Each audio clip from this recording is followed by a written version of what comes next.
So, we all love good, authentic, fair benchmarks, right?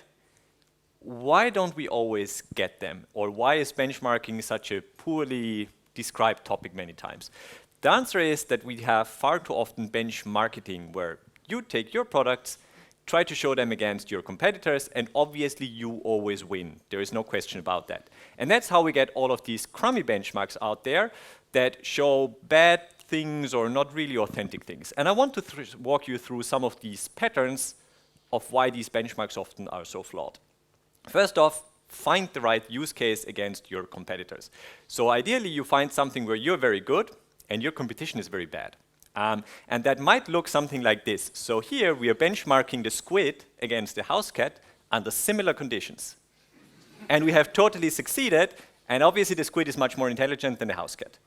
And that's what pretty much all of those vendor benchmarks you have out there do. They find some scenario like that. Or to put it in a slightly more technical terms, like you run an experiment, doesn't work because it's similar. Another one, it's similar. Then you're even worse. No, we cannot use that. But here we find something where we're slightly better than the others. And this is the one benchmark that we are focusing on now. So from now on, we claim that under all circumstances, we are 30% faster than this other thing. Like generalize well, and generalize many times, and you will always win here. So that is kind of like what most of these benchmarks are doing and how you're winning. The other thing that I've seen, for example, is where this was one of the many MongoDB versus Postgres benchmarks, but one of the things that they were doing was they were using Lua, which was experimental, unsupported, non-production ready, and made a benchmark around that, and I'm like, why would that ever be relevant?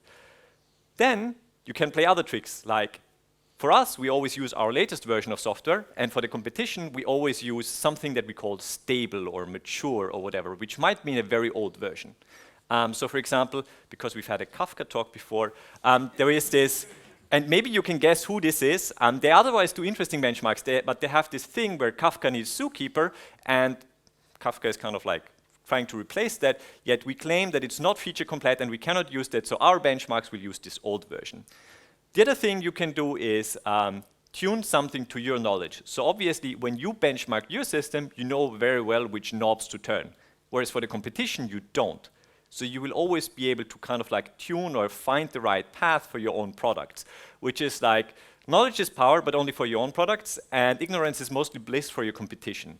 That's also a good pattern to make sure you are coming out ahead by tuning those few knobs that you know to change, whereas for the competition, it's like, whatever they have as a default. As a vendor, you can also make that work in your favor if you have defaults that are very optimization or performance heavy. So for example, if you have used MongoDB a long, long time ago, you might have run into this funny thing that they have this fire and forget write concern. Basically, MongoDB, in a very old version, they're not doing that anymore, they were just writing to the socket, and even if you were not, the server was not receiving the update, they would still continue. So they wouldn't even wait for any response, which made it very fast. Potentially you lost all your data, but it was still fast. Or you could also just cheat. Like there are some benchmarks where it's like preloaded data that is specially optimized. When somebody tries to reproduce it, it doesn't come out like the way you do that or are expecting to do that. This is not limited to software. Other areas are doing that as well, where you have a specific set of tests that you know how to tune, and then they will come out your way. And it might backfire pretty badly for cars, for example. So how can we make this better, or how can we get out ahead of this? So the first thing is, ideally you run benchmarks for yourself, maybe against the competition, but don't publish those, but it's mostly to figure out that you yourself are improving in terms of performance. So this might sound a bit French, but it's the slow boiling frog problem. Not sure you're familiar with that. If you throw the frog into the pot and it's hot, it will jump out. If you slowly heat it up, you will not know. And that often happens with benchmarks, that your own software gets slower and slower over time, and that's why you need to constantly run your own benchmarks. Also, if you see benchmarks out there, what is easy and what you shouldn't do is finding a flaw in them and then calling the entire result garbage. What is much saner and kind of like more useful is if you find something useful in a competitor's benchmark. And by the way, I'm cheating on this slide. This one is twice, so we have a bit more time. So what you can, or what you ideally do, and that's what also we are doing, is we will never answer publicly to a benchmark from a competitor, but we will look at it and try to get the right results out of that.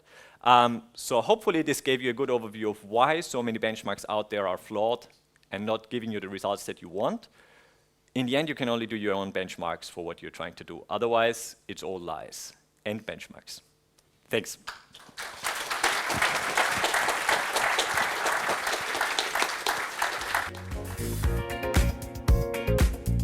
Yourself.